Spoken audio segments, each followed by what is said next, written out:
میں نے اس کو دیکھ کر سلام کیا اور مجھے دیکھ کر لڑکا ڈر گیا۔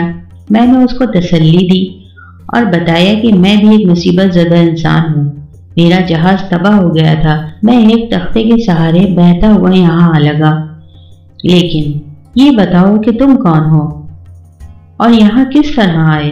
لڑکے نے کہا کہ میری پیدائش کے وقت نجومیہ نے بتایا تھا کہ اس لڑکے کا 14واں سال بہت خطرے کا ہے اور کسی اجنبی ابن کسب کے ہاتھ سے مارا جائے گا، اس لیے میرے والد نے اس غیر آباد علاقے میں ایک تہہ خانہ بنوایا اور مجھے یہاں چھوڑ گئے۔ 40 روز گزرنے کے بعد پھر کوئی اندیشہ نہیں ہے، چنانچہ میرے والد آج سے 40 روز بعد آ کر مجھے واپس لے جائیں گے۔ میں اس لڑکے کے منہ سے اپنا نام سن کر حیران رہ گیا کہ الہی کیسی مصیبت پڑے گی کہ میں اس لڑکے کو قتل کر دوں۔ چنانچہ 40 روز گزر گئے اور ہم بڑی محبت سے رہتے رہے۔ ٹھیک 40ویں روز جب کہ اس کے والد آنے والے تھے، میں نے اس کو غسل کروایا، لباس تبدیل کرایا اور کھانے کے لیے کچھ پھل رکھے۔ سراہنے کی طرف الماری میں چاقو پڑا ہوا تھا، میں نے بڑھ کر اس کو اٹھایا اور جب بیٹھنے لگا تو میرا پیر پھسل گیا اور میں لڑکے کے اوپر گر گیا اور چاقو لڑکے کے سینے میں اتر گیا اور لڑکا وہیں ختم ہو گیا۔ اس واقعے کا مجھے اتنا دکھ ہوا کہ میں رو پڑا، لیکن کیا کر سکتا تھا؟ تقدیر الہی تھی جو پوری ہو کر رہی۔ میں تہہ خانے سے نکلا اور آنے والے لوگوں کے خوف سے درخت پر چڑھ گیا۔ کچھ دیر بعد وہ لوگ آئے اور تہہ خانہ کھولا دیکھ کر گھبرائے ہوئے اندر گئے۔ پھر تھوڑی دیر بعد لڑکے کی لاش لیے ہوئے روتے پیٹتے باہر آئے۔ لڑکے کی لاش کو اپنے ساتھ لیے جہاز پر سوار ہو گئے۔ ان لوگوں کے جانے کے بعد میں نیچے اترا، رات اس تہہ خانے میں بسر کی۔ صبح کو خدا کے بھروسے ایک سمت روانہ ہو گیا اور 1 مہینہ مسلسل اس لخ و دخ جنگل میں چلتا رہا، لیکن مجھے کہیں آبادی نظر نہ آئی۔ میں بہت پریشان ہوا، لیکن کیا کرتا، برابر آگے بڑھتا رہا۔ ایک روز دور سے مجھے ایک قلعہ نظر آیا، میری خوشی کی کوئی انتہا نہ رہی۔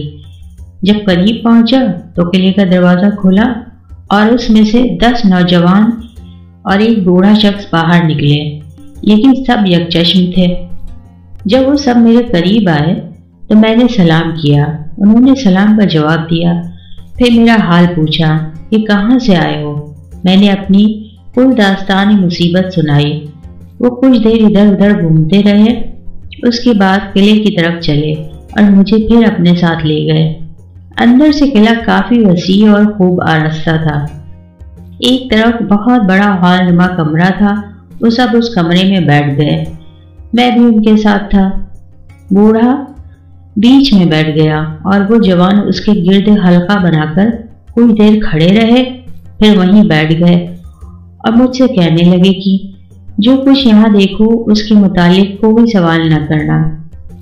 میں نے اقرار کر لیا اور ایک طرف ہٹ کر بیٹھ گیا۔ پھر ہم سب نے بیٹھ کر کھانا کھایا اور باتیں کرتے رہے، یہاں تک کہ آدھی رات گزر گئی۔ اس وقت بوڑھا آدمی اٹھ کر باہر چلا گیا اور تھوڑی دیر میں 2 تشت لے کر آیا اور 2 جوانوں کے سامنے رکھ دیے۔ پھر اسی طرح ایک اور تشت لایا اور سب کے آگے وہ تشت رکھ دیا۔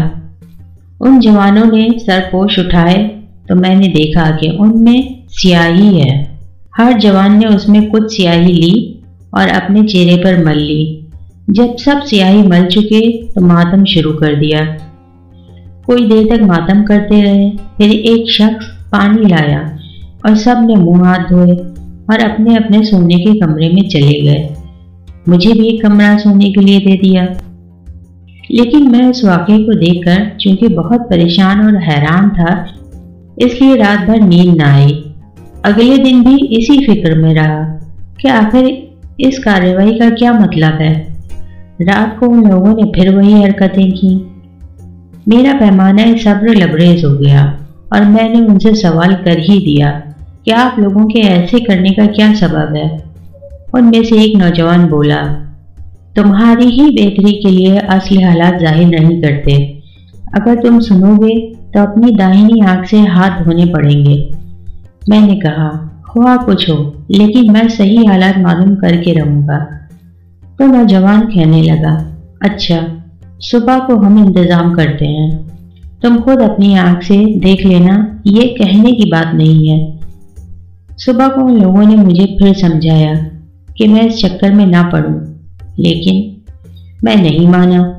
مجبوراً ان میں سے ایک شخص بھیڑ لایا، پھر اس کو ذبح کر کے گوشت الگ کر دیا اور کھال مجھے دے دی کہ اس میں لپٹ جاؤ، ہم اس کو اوپر سے سی دیں گے اور باہر رکھ دیں گے۔ تھوڑی دیر بعد پھر ادھر سے پرندہ گزرے گا، وہ تمہیں اپنا شکار سمجھ کر اٹھا لے گا اور اڑ جائے گا، ایک پہاڑ پر اترے گا۔ اس وقت اس سے پہلے کہ وہ تمہیں نقصان پہنچائے، اس چھری سے جو ہم تمہیں دیں گے کھال کاٹ کر باہر نکل آنا اور شور مچانا، وہ ڈر کر اڑ جائے گا اور تم تھوڑی دور آگے جانا، وہاں ایک قلعہ نظر آئے گا، اس کے اندر چلے جانا، پھر ہمارا راز تمہیں معلوم ہو جائے گا۔ میں اس کے لیے تیار ہو گیا، چنانچہ ان لوگوں نے چھری دے کر کھال میں سی دیا اور قلعے کے باہر میدان میں ڈال دیا۔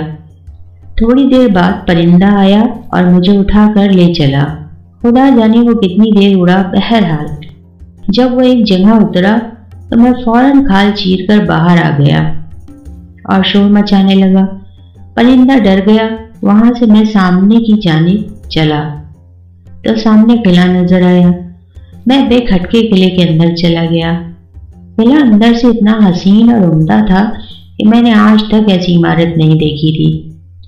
سجاوٹ کا یہ عالم تھا کہ یوں معلوم ہوتا تھا کہ گویا ہفتے اقلیم پر زر و جواہر اس کی صنائی میں خرچ کیا گیا ہے۔ میں نے چاروں طرف دیکھا لیکن مجھے کوئی شخص نظر نہ آیا۔ تھوڑی دور اور آگے بڑھا تو شاندار بارادری نظر آئی، اس میں 40 عورتیں بیٹھی تھیں جن کا نظیر شاید چشم عالم میں نہ دیکھا ہو۔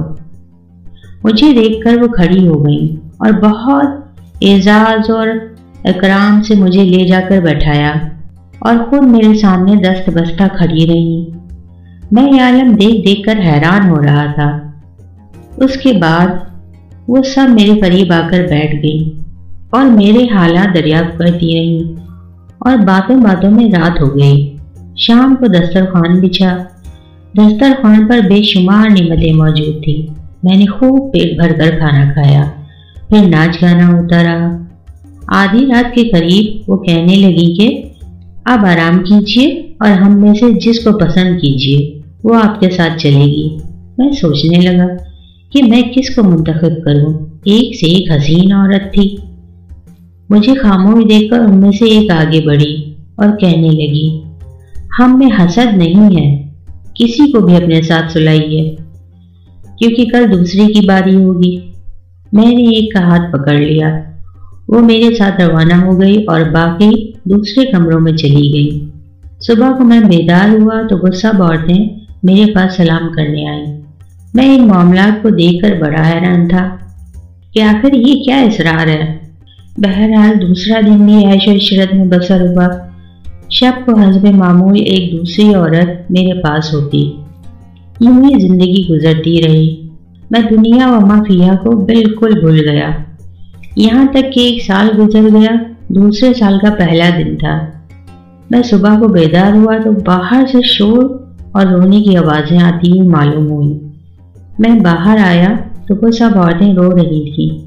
میں نے سبب دریافت کیا تو کہنے لگی کہ اب ہم آپ سے رخصت ہو رہی ہیں۔ میں نے پوچھا کیوں؟ وہ بولی کہ ہم سب مختلف شہروں کی شہزادیاں ہیں، تفریح اور تباہ کے لیے ایک سال اس مکان میں ہمارا قیام رہتا ہے اور دوسرے سال کے پہلے دن ہم یہاں سے 40 روز کے لیے باہر رہیں گے اور اس کے بعد پھر ایک سال کے قیام کے لیے لوٹ آئیں گے۔ اب تک یہاں سے بہت سے لوگ آئے اور سال بھر رہے، لیکن ہمارے جانے کے بعد ہماری ہدایت کے خلاف کیا اور نقصان اٹھایا۔ خدا جانے وہ زندہ ہیں یا مر گئے، ان کے متعلق کچھ معلوم نہیں۔ اب ہم سے آپ یہاں کی کنجیاں لے لیجئے اور آرام و بے فکری کے ساتھ رہیے، سارے قلعے میں گھومیے پھریے، لیکن اس کمرے کو نہ کھولیے ورنہ نتیجے کے آپ ذمہ دار ہوں گے۔ یہ کہہ کر کنجیاں میرے سپرد کی اور خود چلی گئیں۔ 39 دن تک میں نے ان کی ہدایت پر عمل کیا، لیکن ہونے والی بات ہو کر رہتی ہے۔ 40ویں روز مجھ سے نہ رہا گیا اور میں نے وہ کمرہ کھولا جس کو کھولنے کے لیے منع کیا گیا تھا۔ دروازہ کھلتے ہی خوشبو کی لپٹوں سے دماغ معطر ہو گیا۔ اندر جا کر دیکھا بہترین زر و جواہر سے کمرہ بھرا پڑا تھا اور ہر چیز نادر و نایاب تھی کہ بہت کم کسی کی نظر سے گزری ہوگی۔ سامنے ایک مشکی گھوڑا کھڑا ہے، زین و ساز سے کسا ہوا۔ میں گھوڑے کی پیٹھ پر سوار ہو گیا، لیکن یہ سواری نئی قسم کی تھی۔ گھوڑا مجھے لے کر آسمان پر اڑنے لگا۔ میں ہوا کے ایک وجہ سے بے ہوش ہو گیا، تھوڑی یا بہت دیر جس کا مجھے کوئی اندازہ نہیں۔ گھوڑا ایک میدان میں اترا اور مجھے اپنی پیٹھ سے اتار کر اوجھل ہو گیا۔ میں وہاں سے اٹھ کر آگے بڑھا اور دیکھا سامنے کچھ آدمی ننگے بیٹھے ہیں۔ میں ان کے قریب گیا کہ ان کا حال معلوم کروں، لیکن ان لوگوں نے مجھے جھڑک دیا اور کوئی گفتگو نہیں کی۔ میں وہاں سے آگے بڑھ گیا اور قلندرانہ وضع اختیار کر لی اور پھرتا پھراتا ادھر نکلا۔ یہاں ان دونوں قلندروں سے ملاقات ہو گئی۔ زبیدہ نے سن کر اس کو بھی جانے کی اجازت دے دی اور پھر خلیفہ ہارون جعفر اور مسرور کی طرف متوجہ ہو کر بولی کہ تم بھی اپنا قصہ بیان کرو۔ جعفر نے کہا کہ ہمارے حالات صرف وہی ہیں جو ہم نے مکان میں داخلے سے قبل بیان کیے تھے۔ زبیدہ نے زنگی غلاموں کو حکم دیا کہ سب کو باہر نکال دو۔ چنانچہ یہ سب لوگ باہر آ گئے۔ خلیفہ کے اشارے پر جعفر ان قلندروں کو اپنے ساتھ لے گیا۔ صبح کو جب خلیفہ ہارون رشید کا دربار آراستہ ہوا تو بادشاہ نے حکم دیا کہ فلاں محلے سے زبیدہ، صافی اور امینہ میں اپنی کتیوں کے لائی جائیں۔ حکم کی تعمیل کی گئی۔ زبیدہ کی نظر خلیفہ اور جعفر پر پڑی تو ان کو پہچان کر کانپ گئی کہ وہ رات والے سوداگر ہیں۔ دیکھیے شب والی گستاخی کا کیا انجام ہو۔ خلیفہ ہارون رشید نے زبیدہ کو اپنے حالات بیان کرنے کا حکم دیا۔ زبیدہ کانپتی اور ڈرتی ہوئی آگے بڑھی اور اس طرح حالات زندگی بیان کرنے شروع کر دیے۔